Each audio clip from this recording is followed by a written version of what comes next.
Okay, we'll make a start. Hope everyone's enjoying this nice cold morning.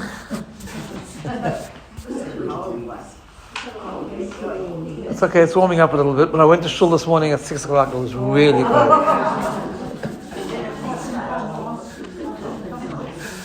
Alright, so last week was great. It was lots of fun. Thank you for all those that came and got the books and so on. Just a quick review on 2 weeks ago. We talked about freedom and responsibility, that amazing lecture that Viktor Frankel gave on what freedom means, what responsibility means, and its link to meaning.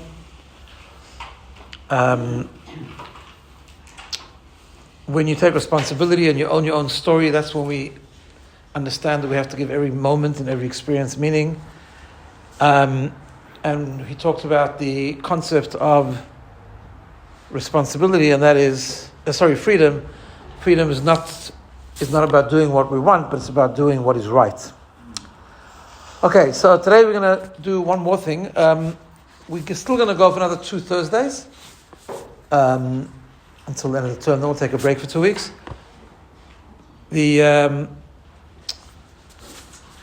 But I think we might end the topic today, and the next 2 weeks will be one-off topics, which I'll put on the broadcast and on the messages and so on. But we'll go for another 2 weeks, and in 2 weeks' time, on the last one, we'll also draw the raffle, which is going. So we'll draw it. We sometimes do it at the Thursday morning class, so we'll do it. Just before we start, I want to share with you something nice. It's been we'll talk about it a bit as we go along, but it's been an unbelievable week. I just, the different WhatsApps go around with different stories. We're just such a beautiful nation. So there's a bakery in Israel, in central Israel, where the siren went off. I don't know if you saw this, but just close to closing time. And everyone had to run to safety, as they do. And then when the siren was over, they just went home because it was the end of the workday. They thought they locked up, but actually they didn't. And it was already after closing time. So the next day the bakery was literally open, but they actually decided not to open up because they decided, it's been a hectic few days, let's take a day off. But they hadn't locked the door. So people from the neighborhood came by the next day for food. And the door was open, but there was no workers. But they were hungry and they wanted food. So a whole bunch of people took food, and they took whatever they took, the products, and they wrote down on a napkin. Each person wrote down on a napkin their name and their phone number, and left it there. And when the owners came the next day, they were really stunned that they'd forgotten to lock up, and that the napkins, what all the names on the napkins exactly matched up everything that was missing from the bakery. So we're a beautiful family. Not to say that in Israel there aren't criminals, there aren't people in jail for stealing. It's a nation, it's a people like all people, and there's plenty of prisoners there too, but what there isn't in other places, as there is in Israel, is that incredible sense of community and oneness, with all the squabbling and all the fighting and all that, but it's really, we are one family, brothers and sisters, who fight with each other, but also come together when we need to. Alright, so today I want to focus on the last chapter of the book that I was basing the series on, this book called Embracing Hope. It's a book by Viktor Frankel. It's 4 different interviews or lectures that he gave, and also some interviews on YouTube and so on. But the last one is called Meaning and Responsibility in the Face of Transience, which we'll talk about in a minute. And in this chapter, he makes a few different points connected to living a life of meaning. And I want to share them, but I also want to sort of go a bit deeper within them. And also a little bit try and connect it with what's going on now as well. Before I do that, I just want to share with you another interesting thing that's also been making its rounds on WhatsApps. Today in the Jewish calendar is actually an interesting day. But this year, and it's every year it comes up, it's a special day which I'll explain in a moment. But this year it has particular relevance. So it's a special day because of something that says in the book of Esther. So today is the 23rd of the month of Sivan, right? And in the Megillah, I think I've shared this with you before. I explained that Purim obviously is still months away, but the story of Purim actually began around Pesach time, when Haman got Achashverosh to make this decree to kill the Jewish people. That it was one designated day, which was going to be like 11 and a half months away, in the month of Adar, which is around Purim time, the day after Purim actually. And eventually the Jews sprung into action. They fasted, they reconnected. That was around Pesach time. Then they had the whole thing with the parties, and they got Achashverosh to come round. And miraculously, Achashverosh was very angry at Haman. He hung Haman, and then got to work with the following, because the problem was that under Persian law, they couldn't rescind the decree that was signed by the king, but they could issue another decree. And the decree was that the Jews could fight back. They could mobilize, they could militarize, they can fight back, and they could destroy the enemies. To use the words of the Megillah, Liyot hayudim atidim, that the Jews on that designated day could take revenge from the enemies and destroy the enemies.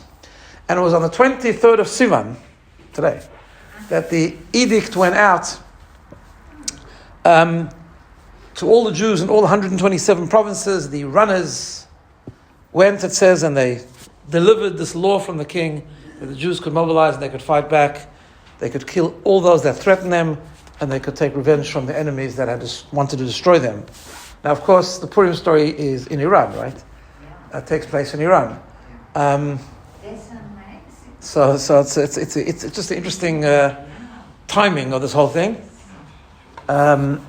Just before I do fall into the trap of checking the news every so often, and apparently there's strikes again in Iran which are stronger than one before. So the promise of the Megillah is coming true, and I think it's going to be amazing. And the Jews are courageous and doing amazing things. But we'll come back to the Mitzvah Hashem. Okay. So back to the topic. So, just by introduction, Viktor Frankel and his theories, right? We've talked about this many times, we've mentioned this many times, that they are very much in line with Judaism and Jewish thought and Jewish values, right? However, it's important to understand that when we look at them, we need to look at them a little bit deeper, because while these theories are in line with Judaism and Jewish thinking and Jewish values, they aren't Jewish wisdom itself, meaning they're not Torah, right? Just a simple example, so when he talks about meaning and the different forms of meaning, that's all good, but of course for us, when we look at it at a Jewish perspective, we have a primary source of meaning and values, which is of course our Torah that we received 3,337 years ago. And we have a unique role and a unique mission. So I think it's important when we look at this, and I want to do that today, particularly with some of the thoughts he's mentioning today, that we don't only take the ideas that Viktor Frankl talks about, but as Jews, we also look at it a little bit deeper, knowing that it's in line with Jewish wisdom, and we want to deepen our connection with our Jewish soul and our Judaism, especially now, during this time, since October 7th, really, there's been that awakening, and especially now this week, connecting, and that should be happening, that we should connect stronger with pride and conviction to our Jewishness and our Jewish connection. We need to take these ideas and look at them sort of through a Jewish lens and go deeper. Because what we'll see is that when we look at it from a Jewish perspective, from a Torah perspective, they become deeper, they become richer actually, and they become more relevant. Living our life not just with meaning, but with Jewish meaning. In other words, real Judaism. It's not to negate what he says at all. What he says is fantastic. It's just trying to look at it from a deeper, smaller lens in a way, not smaller, bigger lens in a way, through Jewish thoughts. Okay. So one of the things he does in this, it's actually a lecture, chapter 4. It's a lecture that he gave, I'm not sure where. And initially he makes a point, which we've discussed briefly, but he kind of sort of takes it a bit differently, and it's worth exploring even more. I'll read you a little bit. He says like this: I would just like to begin by confirming that the topic of my lecture is not conquering the past, but conquering transience. Now, what's very interesting is he makes this very big distinction between the past and transience. Something that's transient is here and then not here. The past is still here. That's one of his points he makes. And when we look at it again from a Jewish perspective, we'll see how deep that is. And he says the question is, how can a person how a person can manage the transience of human existence, the transience of life, i.e., how can he cope with the fact and deal with the knowledge that human life is essentially impermanent. Or more specifically, how an individual can get to a place when he can say yes to life in spite of its transience. How he can affirm his life in spite of his own mortality. Right? So this is the question, the foundational question of the chapter. Now, the fact that he says the world is transient, of course, that's true. True on different levels. Everything physical is transient. We know when God created the world, God is infinite, of course, but the world is transient because the world is physical. Physical meaning it's finite. It's finite both in space and in time.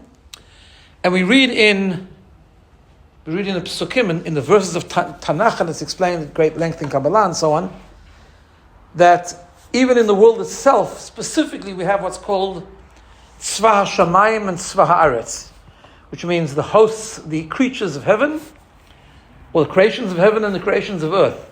The creations of heaven are things like the sun, the moon, the stars, the planets, and so on. And those, I'll just use the Kabbalistic terminology, are kayamin be'ish, which means they actually are more permanent. When God created the world, and he doesn't have to make it permanent, he's in full control, but he wanted things like the planets, like the sun, like the moons, the galaxies, and so on, to be there always. It doesn't mean they're truly infinite, but it means by his will, they remain as he recreates them all the time. However, when it comes to Tzva Ha'aretz, when it comes to the creations of earth, they're also permanent to a certain extent. So, for example, the human race is permanent, but not each individual. So we have children and we procreate, and the human race continues, as do various animals, various trees, and so on and so forth, but not in themselves. The idea continues, but not the thing. There was a 12th or 13th century sage who was also the author of the Shara B'Tachon. It's called Rabbeinu B'Chaya, and he has this line when he says, Haktinok, the baby, from the moment that he's born, or she's born, begins to wither. In other words, right? So, from when we're born, we start to die. Well, something like that, yeah. Hopefully, after a very long time, but that's what happens, right? Because we're essentially finite. Okay. So he continues and he says, this is not a bad thing, as we'll soon see in a second. He says, so in the face of death, life needs to be managed. That's the point, right? Because really death begins when a person's born. You could say that a life of a human being, he says, it's a bit morbid this, but he says you can say that a life of a human being is a constant farewell, right? And the fundamental question is whether this transience, this mortality, works retroactively and makes life not worth living, devalues it or makes it meaningless, robbing it of all meaning. So that's the first question that we need to ask ourselves.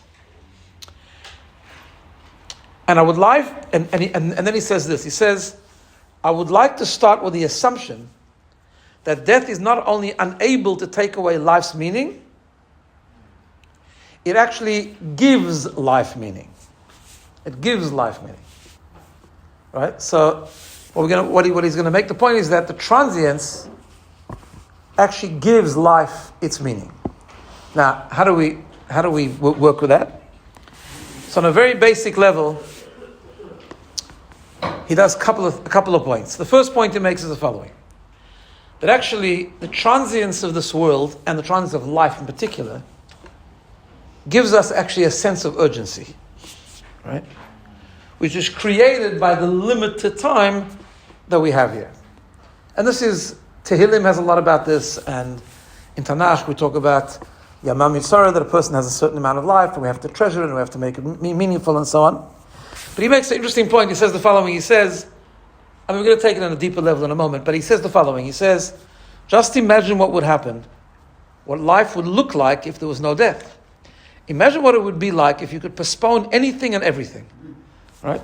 If you could put it off for eternity, you wouldn't have to do anything today or tomorrow. Everything could just be as easily be done next week, next month, next year, in a decade or 100 or 1,000 years from now. Only in the face of our mortality only under the pressure from the finiteness is there any point in going about our business. And not only in going about our business, but in experiencing life. And not only experiencing life, but also in loving someone, and even in bravely enduring and surviving something that is being inflicted on us, right? Because we don't have time to waste, we don't have time to put off things, right? So that's a very basic point that he's making, which we'll come back to in a minute. And then the second point he makes is this. I spoke earlier, he says, about the opportunity to fulfill a meaning. Now remember, the meaning, he says, on many levels, like it could be experiencing something or loving someone, religion, belief, and so on. They must be noticed, they must be actualized and achieved. So, right, this is his point. So meaning means you live a life of meaning, but meaning actually means an experience, an action. Right? He's very big on this idea. And that is the task of every human being in every single situation in life. For when a possibility for meaning has been fulfilled, and once we have transformed such a potentiality into a reality, and I mean once, even if it's once, in other words, and we have done it once and for all, it remains and no one can undo it, and no one can cancel it out. It's very beautiful language. Yes, we have rescued it into the past. There it is safeguarded precisely from transience. Right?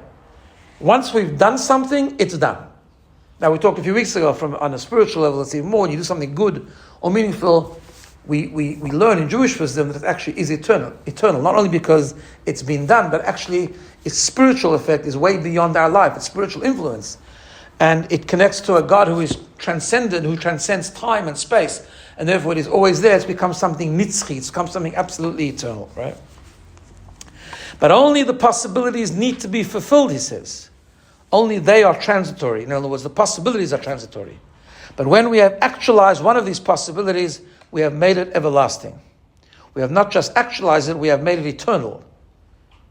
In the past, nothing is irretrievably lost, as people often believe, but rather the opposite. It is captured and saved. It is preserved there and is protected from, and this is our topic, the grasp of transience. Okay.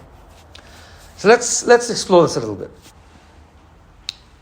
First of all, let's talk about the meaning, the meaningfulness of life, or is it the significance of life, and especially a transient life.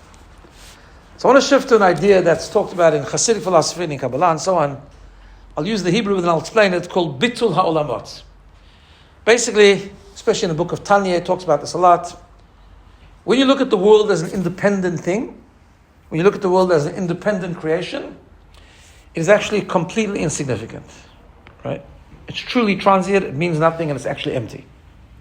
There's a concept coming from the Zohar that says, Kulei kamei kalo chashiv. Anything in the face of God is like nothing, right? I'll give you a little bit of an analogy, just to go on a Hasidic philosophy path for a minute. When you have something extremely great, even in the physical world, if you have a king sitting on the throne room, and there's a tiny fly or tiny insect sort of crawling in the corner of the room. In the insect's world, the insect might think it's great, but it's insignificant. It's not even noticed. In the face of God, God who is truly infinite, God who is the true source of creation, and as the Tanya explains, that actually is not only the true source of creation, but the world cannot exist without God continuously recreating it. In other words, it has a very flimsy existence. So the world in itself, don't worry, we're going to get a bit more hopeful in a minute, the world itself is actually like emptiness. And therefore worldliness, pursuit of materialism for its own sake, pursuit of pleasure and worldly pleasures, right, are really, if we think about it properly, we might think it's significant. We might think some of the achievements and fame and material achievements and accomplishments and so on are unbelievable accomplishments. They are in our world, but in the big scheme of things, in the true world, in the world of God, in the world of truth, in other words, they're nothing. They're insignificant. Not only because they're transient, because they're truly insignificant, right? And therefore, if you live a life like that, the life becomes meaningless. Many, many years ago, we did a Thursday morning series on Stephen Covey's 7 Habits. I don't know if you remember. And one of the things he says, begin with the end in mind, right? So you have to always start, what's your goal? What's your mission? And one of the things one of the strategies that he suggests is, after many, many, many years, write your own eulogy. not literally, but he says, think about what you'd like people to say about you. What do they want to say? That you ate lots of sushi? I mean, he doesn't say that. I'm thinking that, right? We ate lots of pizza. We ate Chinese food a lot. I mean, what? Right? We had 7 cars. Like, what do you want people to say about us, right? So when we talk about those material pursuits, especially the way I did it very briefly, but if you learn Hasidic philosophy in greater depth, you see and explains it from so many different angles, how they truly mean nothing. They mean something in our perspective. I'm going to give you a little bit of an analogy. It's a famous Hasidic analogy that Hasidim would use. It's not the normal kind of thing we should normally share a proper formal class, but it's normally at a Fabrengen after a couple of the Chaims. This is the kind of analogies that Hasidim would share. So you'll excuse me, but it's a very powerful analogy. An analogy is a story of a shtetl. I think it's getting a bit hot in here, isn't it? No? Okay. No problem. I'll do this thing. Okay, when I get cold, I'll put it back on. So it's a story of a shtetl. It's a very silly story, but it's a very powerful story. It's a story of a shtetl where there was a poor family who had to, their budget was very, very limited. And in those days to get water, you had to go to the, you had to go and draw it, and they couldn't afford a water carrier, so they had to do it themselves, and so on and so forth. So they had to save. And they owned a cow. And of course the cow would have to be given water. It's one of the things that water was necessary, not only for themselves, but for the cow to drink. So they decided, how are you gonna save a bit of water? They decided that after Shabbos, they ate very little during the week, because only Shabbos they had like fish and meat. They saved to have a nice Shabbat meal and so on. And after Shabbos, they had to wash the dishes in some sort of tub with water. And of course, in that tub with water was all the leftover cholent and the gefilte fish and who knows what. They decided, rather than throw the water away, every Motzei Shabbos, every time Shabbos comes out, they'll give that tub to the cow to drink. The cow starts to get this tub of water, which is essentially all the junk from Shabbos, right? And the cow thinks it's wonderful. Like, wow, flavored water, right? And the cow starts to really enjoy.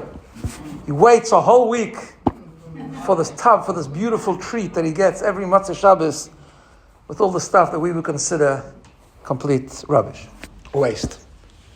One day, one Motzei Shabbos, the story goes, something happened and someone tripped over the tub and it was all spilled out, so they couldn't give that tub of water to the cow. So they gave a tub of fresh water to the cow. The cow tastes the water and thinks to himself, where's my Motzei Shabbos treat? So the story goes that the cow thought to himself, he says, it must be that all the humans were jealous of me. And therefore they're jealous. How come the cow gets this treat every week? So therefore they decided they're going to not do it this week, or maybe they'll give it to someone else.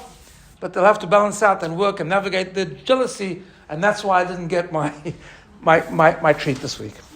So the Hasidim would tell the story, and I say, if I bring, when they want to sort of push each other a little bit, and drive each other and inspire each other to be more meaningful and leave themselves in their own world a little bit. They used to say, we all have an animal, we all have a cow within ourselves, right? And when we pursue stuff that is meaningless and empty, and it's just pleasurable pursuit, then that's how it becomes a whole obsession of how much we can get and how much we can achieve in the pleasure sphere, and how much we can derive pleasure, and that's all we think about. We're like the cow who thinks it's amazing. And who thinks that when children have small toys and adults have very, very big toys and all this kind of stuff. So we like the cow who thinks it's unbelievably amazing because they don't live in the world of the human beings who know that tub of water is rubbish.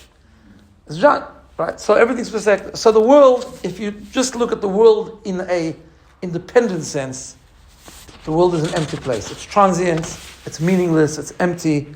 And some of the stuff that we get involved in or worry about and obsessed with is part of that world, so it becomes an empty sort of existence. However,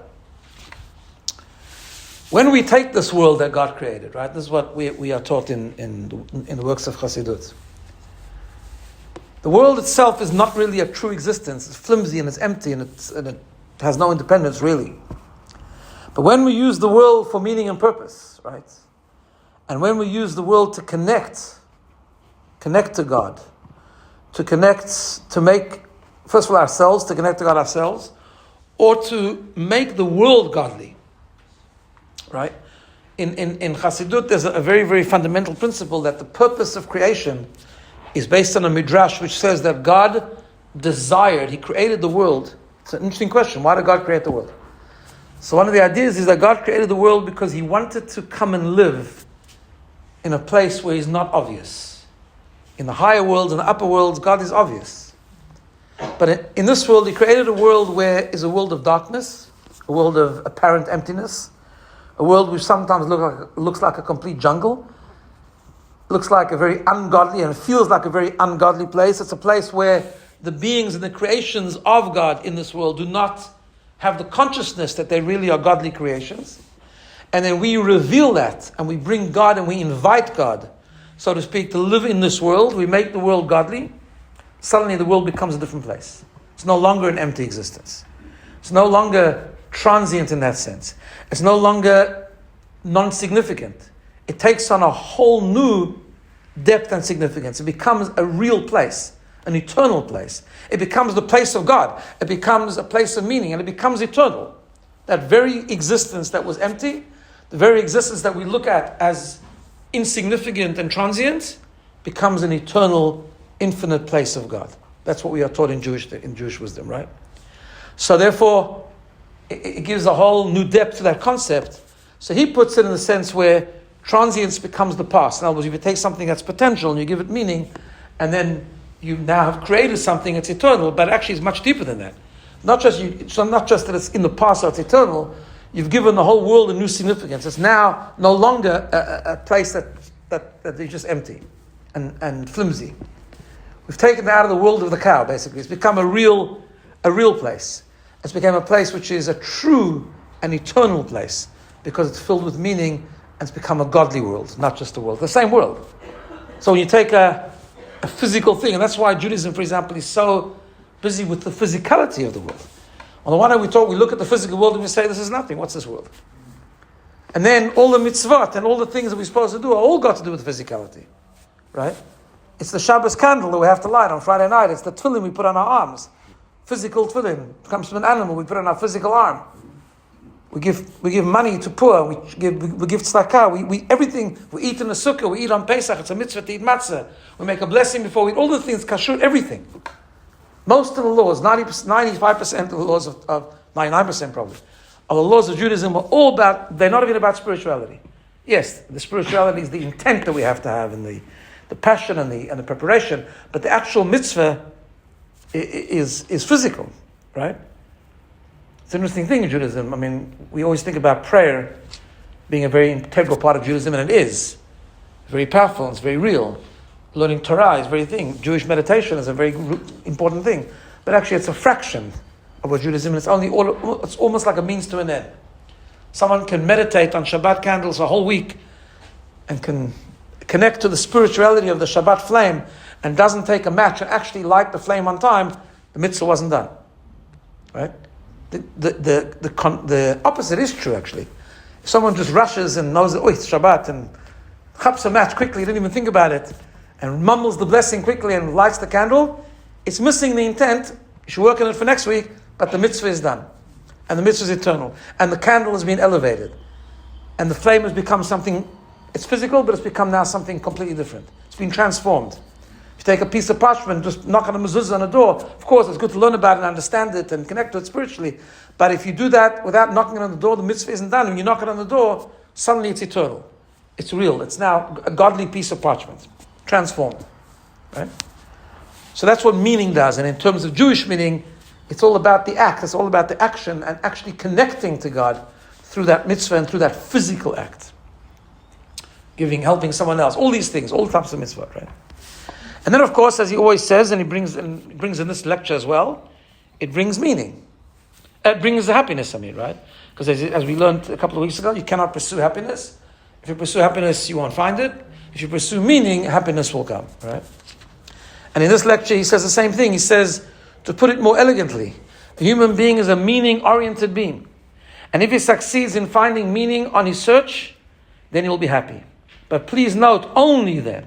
For if he pursues happiness to the same degree that he does so, he simply cannot become happy because he would have no reason to be happy.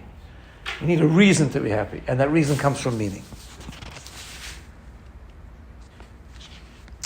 Then he says, thus he will not only be happy if he pursues meaning, if he can perceive a meaning, but conversely, he'll also be able to cope with suffering to the same degree. That's Viktor Frankel's big thing, that if you pursue a life of meaning, you're also able to find meaning in challenge and suffering, as we spoke about a couple of weeks ago. But let's take it a bit different angle. I want to share something with you, because it has to do with the concept of transient, right? See, if everything is transient, and which means also everything is random, like if the world just comes and goes, we're born and we die, it really has no meaning, right? And then suffering can't work. Because if everything is random and has no meaning, then suffering just gets in the way. Any challenge gets in the way, right? But if you give something purpose, it's a whole different story. I want to just relate it back to something I heard just a day or two ago.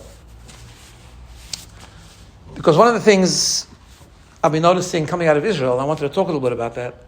We've talked about it before, but I've seen this week in a much more emphasized way, is the incredible surgence of emunah. I think just unbelievable. I can't say it's with everyone, but it's certainly, whether it's religious, not religious, the awareness of God and the awareness of purpose coming from that faith is just incredible. I'm sure you've seen some of these videos, people in bomb shelters or in tunnels while the sirens are going off. That what do? They're dancing. There's this very, very popular song, which I don't know the whole song, but it has this thing as it's going to be good. It's good, and it's going to be more good, and it's like unbelievable, right? And God's going to save us, and there's like religious and secular and everyone from all walks of life. They're dancing in the bomb shelters, in the tunnels that there was a video of traffic going through a tunnel and the siren went off. So they all stopped their cars and got out because the tunnel was the best place to be. One of these traffic tunnels, whatever. So what do? When we're stuck in a tunnel, we just get frustrated. What do? They get out of the cars and they start dancing and singing. One guy standing on the roof and he's clapping, he's dancing, he's singing. It's unbelievable, right? It's unbelievable. You talk to people there, it's just unreal. I've been talking to a few people there. They're okay. It's going to be good. Yeah, they're missing a bit of sleep, they tell me, because it typically goes off during the night, so therefore they can't sleep properly. But they're just incredible, right? And then someone told me about a relative they have living in some place in Israel, who are from the few that just can't connect to this emunah. They just don't get it. Like they're not seeing it, they're not feeling it. I'm not judging, I'm just saying this is the reality. And then he tells me that as a result, they're actually very depressed. They're actually really upset. And the link to me is very obvious, right? Because if there's no emunah, if there's no faith, which means then the world is just really a random place. Everything's just random. It's not coming from God, so it's just random. So then the world is really transient because it has no real meaning. And also, if everything is random, so then why do we have challenges? Like, what do we do with it? They're just impediments. They're just liabilities. That's all they are. So their natural outcome is to be upset. Right? But when you look at it differently, when you understand that the foundation of everything is that the world without God is a transient, meaningless, empty place. But the world with God, with emunah, suddenly changes everything because it means everything is coming from Him. He created it for a purpose. He didn't create it randomly. He didn't decide one day, no, I think creating a world would be a nice thing. Obviously, there was a purpose to it. As we said before, there was an intention to it. There was a plan. There was a mission. And therefore, nothing is random. Now again, we've said this a million times, we don't ask for challenges. But when they happen, they must, first of all, you notice the good as well as the bad, because you're in a much safer space. We believe that God is with us every step of the way, and He's hugging us through the challenge. Why He's doing it, we don't know, but it's all from Him. And there must be a purpose, there must be a vision, there must be a goal. Otherwise it wouldn't happen. I don't know if you saw these things, but it's just amazing clips. So there's one guy who's a secular TV anchor. And he starts his program one day, I don't know who it is even, in Hebrew. And he says, I just want to say that there's been amazing miracles the last few days. And I think it's important to recognize the miracles. And we need to thank God for the miracles. And therefore he says, we need to begin the program today with Mizmor LeTodah. Mizmor LeTodah is chapter 100 in Psalms, which is the prayer of thanksgiving. Pulls out his yarmulke, puts it on his head, and that's what he does. He starts his TV show with reading Mizmor LeTodah. It's like amazing. Right? Then you have another guy I saw also, one of the things that when there's, in Israel there's always, goes up and down. So when things are very normal, so they like to squabble a bit. So there's often a rift between the non-religious and the religious, that kind of thing, right? So one of the things that the religious are often accused of is that they just live in Mashiach. In other words, they don't live in the real world, they don't live in the reality. They have this fantasy future that they live in, and that's where they're living it, right? So now this one guy gets also a completely not religious TV presenter. It was some sort of panel. I just saw a snippet of it. I didn't see the whole thing. And he says, "What do you mean?" He says, "Atem lo yadim et Rambam." So you don't know the Rambam? This is like they have knowledge there, right? So you know that the Rambam made the 13 principles of faith, right? He's saying in Hebrew. One of them is Mashiach. What do you think? Is this all for nothing? There's a goal. There's a destination. We're going to get some. Of course, I subscribe to the Mashiach camp. He says. He says for sure. He's not. I don't know if he keeps any mitzvahs, but he says, I subscribe to the Mashiach camp. Why? Because that's the it's not just Mashiach. It's the sense of this is all leading up to something. This is all for a purpose. God didn't just do this for nothing, right? So that's the critical thing here. That things aren't random, and that when you give meaning, everything changes, everything transforms, and everything becomes eternal because everything has a purpose. And that's how we get through a challenge, and that's how they're getting through. But I think a lesson for us, of course, is we need to apply it to our own lives. I often say that sometimes we do things collectively really well, but we find it difficult to do in our own life. And I think the reason for that is because we do it collectively, we inspire each other. But when it comes to our own life and suddenly we hit a bump in the road, it could be something stupid even. It could be like just a bad day or as I always say, a traffic jam or whatever the case is. Suddenly we lose ourselves, right? But it's the same principle. Nothing happens randomly. And when you take an experience, it could be an experience for half an hour, for a week, for a month, whatever the case is. Of course, we always daven for Hashem to make things good, but when they aren't so good, whether it's minor or major, that didn't happen for nothing. It's not random. And if we can take that half an hour or that hour or that week or that month and find meaning in it, strengthen our faith, do the connection, do something good, help someone else, do another mitzvah, whatever the case is, through that and because of that and strengthen ourselves in the face of challenge, suddenly that month becomes, instead of an adversary, something being really hard and negative, it becomes something that's eternal. Because we've given it meaning. And that's the point he makes all the time in his books and his writings and his talks about finding meaning even in challenge. And he made the point in another lecture, which I quoted a couple of weeks ago, that you must not look, a human being does not look for challenge, but when it happens, we have to be able to give it meaning as well. And that's his whole experiences in the camp was about finding meaning even in suffering, because nothing is random. This is the point here. Okay. The next point he goes on to make is like this. The life of meaning brings responsibility, because you own your own story and you're not a victim, right? But it also reveals potential in the person. Potential and determination. This is a very interesting point. And brings a sort of flexibility as well.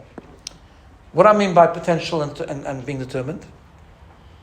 So he says that when you have meaning in something, you actually reveal within yourself powers you didn't think you had, and a will to continue and not to stop and keep reaching and accomplishing that meaning. Now, from a Jewish perspective, that's very understandable, because what happens is a life of meaning is connected to our soul. A life of emptiness and pursuit of pleasure only is coming from the animal soul. The animal soul is animalistic. The life of meaning comes from our godly soul. And godly soul is an infusion of God, and God is infinite. So when we connect to our soul, we suddenly absorb we people, we still finite people, but we absorb a spirit of infinity. What I mean by that? So in his lecture, he talks about a professor that he met that impressed him amazingly, and the name of the professor was Professor Burz or something, who for many years, he says, was the director of the big psychiatric institution in Vienna, the Steinhoff as it was known. The last time I saw him, Professor Burz was well over 90. And I will never forget the huge tower of reference books piled up on his desk. I've never seen anything like this with much younger colleagues. Professor Burz was 90 at the time, and I was around 40, so he was half a century ahead of me, setting an example. Then he says, please don't misunderstand me. I'm not over simplistic as I sound or I seem. I don't deny that even someone like Professor Burrs had a few defects in terms of cerebral performance, right? But that's not actually the point. He could compensate for those defects, and with the rest of his capability, he was able to achieve far more than the average young psychiatrist or neurologist in Vienna at that time. And his point is that when you are pursuing a purpose, you don't slow down. You can keep going, and even at a very old age, that meaning doesn't change. The meaning is the same. You might have to compensate here and there, but the meaning remains. And then he says, a few years ago, I was climbing a rock face in Rex Mountains and whatever it was over there. And the guide at my time said to me, he says, don't take this the wrong way, Professor, but if I'm honest, you have no strength left at all. But you make up for it with your clever climbing technique. I must say, people can really learn to climb from watching you. Right? He talks about that you don't stop and you just find ways to compensate and so on and so forth. Then he says a little bit later he went climbing again, and he asked the guide, he says, please be honest with me, should I stop? And the guy says, no, don't stop, never stop. Right? That's the concept. In other words, like this. If a person defines themselves, right, I think this is such an important concept, especially as people get older and so on, or either older or situations change. See, if we define ourselves by the things that we think make us successful, or the things that we are able to get and purchase or make that can give us pleasure and so on, things that aren't meaningful, in other words, we're not living a life of meaning, then what happens is, and it fits into what we're doing and how we live life, then as soon as we can't do those things anymore, right, then we fall apart. Because, let's say someone is working, but they're working for no purpose. They're just working to be successful, to have material wealth, right? But there's no underlying purpose in there. We talked about it. Even a job can have purpose. Remember we talked about that time when a person was building bricks, and one person was laying bricks, but the other person says, I'm building a house for God, right? Or the janitor in the hospital who knew that without him, people can't get better. Still, there was a purpose. In other words, what was driving him in his job is sense of purpose. If a purpose doesn't drive you, what you're doing is an end in itself to just earn money or to be or to live or to have pleasure, then as soon as you can't do that, you're really in trouble. Right? But if a person lives a life of meaning, even when he's no longer able to do a particular task, the desire and the drive and the passion to achieve meaning doesn't change. And you find ways to find meaning in whatever the situation is. Whether it's a challenging situation or it's a situation of aging or inability to do whatever you used to be doing. It's a completely different perspective. I remember when I was a bocher, when I was a student in 770 Eastern Parkway in the yeshiva, in the Rebbe's yeshiva, there were two older Hasidim. One of them, I forgot his name, but one of them was Rabbi G. And he was about 100 when I knew. I think he died when he was 106 or something, right?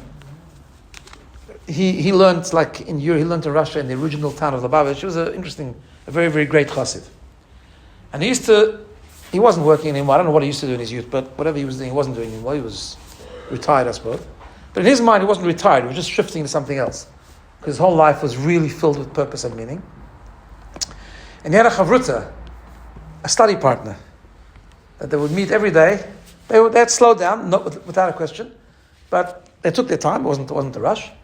And they would come to davening, and then after davening, they would sit down and they would study. He was like 100 and 101 or something, and the other guy was like 96. Just parenthetically, a real funny story. They once had an argument in the learning. That's how you learn the chavruta. You learn a piece of Gemara or Talmud or Chassidut, whatever you're learning, and then you try and explore it and you interpret it. And sometimes I know when I learn with the chavruta, the same thing happens, right? No, I think the meaning is this. I think Rashi means this. They means that. So I had one of these debates once. So Rabbi Chitrik turns to this other guy and he says, when you get older, you'll understand.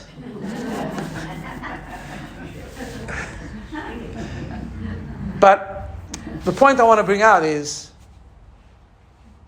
that they were happy and they were driven and they had such purpose in life.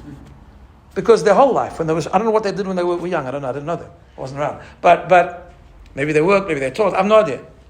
But I do know, judging from what they were, that whatever they were doing was with the purpose, and the Jewish purpose, to live a life that is godly, right? And therefore, I don't know, maybe they're doing something different, but the values didn't change. See, work changes, situation changes, circumstance change, but values don't change. The values that you have don't change. Perhaps the most unbelievable example of this is a Jew who's alive. His name is Rabbi G Horowitz. He was a shliach of the Rebbe.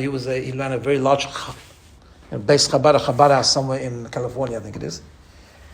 And tragically, he contracted ALS. I don't know what you call it here. Is that called here? Yeah. There's different names for it somewhere. And eventually he lost ability to do everything. And he's completely bedridden. Can't talk, can't smile, can't do anything really. He's fed with the feet. But he's been going for a number of years really like that.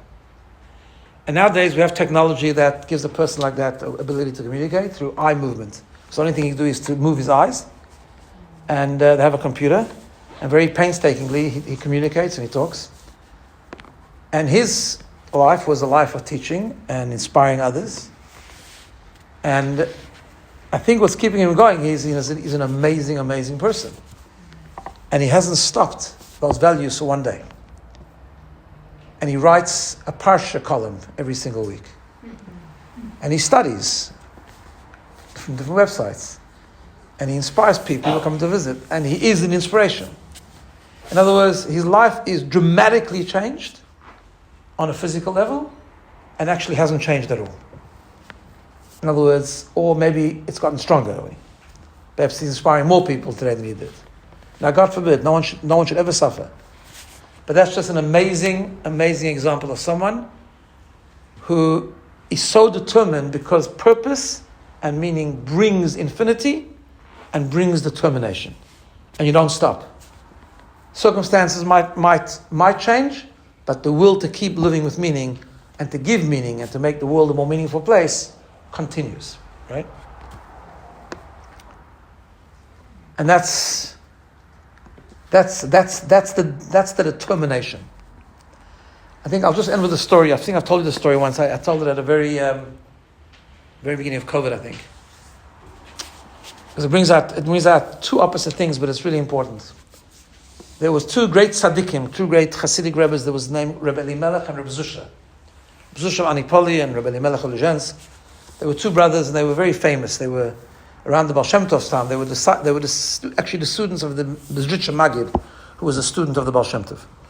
Very, very great holy people. And they used to go around sometimes and they used to collect money, because in those times under the evil Russian and Polish regimes, often Jews would be caught and put in jail, and then there would be a very high ransom, and it was like a very, very tough time. And they would often collect money to rescue these people from their imprisonment and so on, which was considered a very big mitzvah. And they would go around and they would go from town to town. One time they went and they were captured by some of the Russians and they got thrown into jail. Now the jail was like a one big room, and there were terrible prisoners there, murderers, thieves, everything, all sorts of people, and they were all stuck in this room together. And it was such a terrible place. You'll excuse me for this, but I have to tell these for the story. But the authorities had stuck a bucket in the middle of the room in case anyone needs to relieve themselves. That's how it was. So they get thrown into this room, and suddenly Rabbi Zusha looks at his brother Rabbi Elimelech, and he sees that he's very sad. He's like very sad. And he says, well, what's wrong? We have to serve God with joy. What's the problem? He says, you don't see? There's this thing in the middle of the room, and halachically we're not allowed to daven. So we can't pray. That's the Jewish law. You can't daven when there's waste there, right? So Rabbi Zusha looks at his brother and he says, I don't understand you. What do you mean? The same God that said that we have to daven every day, the same God tells us that we can't daven now. So in other words, now we can serve Him by not davening. Right? Interesting perspective. So Rabbi Elimelech looks at him and he says, you're right. You're right. You're 100% right. And they start to smile, and because they were Hasidic Rebbes and dancing is a very big part of Hasidic lifestyle, they started to dance. Because they have a mitzvah now, not to daven, a mitzvah not to daven. And they started to dance. The story goes, interesting ending to the story. As they started to dance, there was the door flung sorry. They started to dance. All these Kazakhs and all these guys, they don't know. They see two rabbis. I don't know why they're dancing, but they joined in. So everyone starts to dancing. Suddenly the door flings open and the guards come in and say, "What's going on here?" So some of the Cossacks criminals says to the guard, "We actually have no idea. These two guys were dancing. That's got something to do with that thing in the middle, that bucket, and but we have no idea what it's all about. So they're dancing. We're dancing. We're having a good time." Yeah, they said. Okay, we'll take away that bucket now. You won't even have that. So they take it away. They look at each other. We can daven.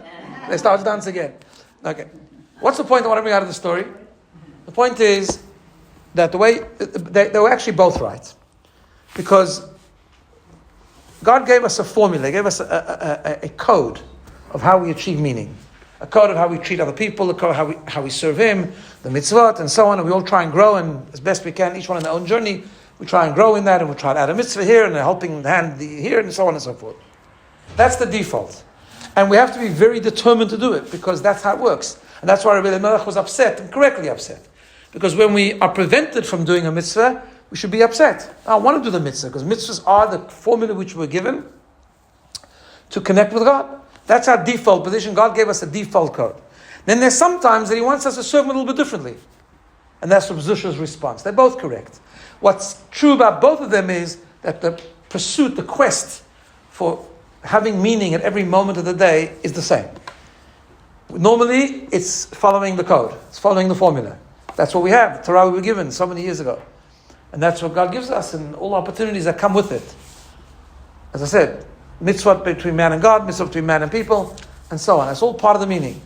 Sometimes God prevents us from doing it. He wants us to serve in a different way. Whatever the reason is, He knows. And that's Rabbi Zusha's response. So they're both true. What's true about both of them is that we have to have that, when we have that passion for living a life with meaning, suddenly we get extra strength, and we always want to have purpose. And whatever we're doing, whenever the circumstances change, we always find a way to give those circumstances meaning. And that's what Viktor Frankel was saying, is that when you have eternity that way and you have meaning, you're able to find, and then you don't look at the world as a transient place anymore. It's not meaningless. In fact, the transience of the world is only a good thing. It creates a sense of urgency. And on the contrary, you have that determination, you have that potential, and you don't stop, and you keep going with extra strength and extra power. Have a wonderful week. Sorry, yes. 16 days to go for the raffle. I know I'm speaking to the converted here because everybody here is a huge BINA supporter.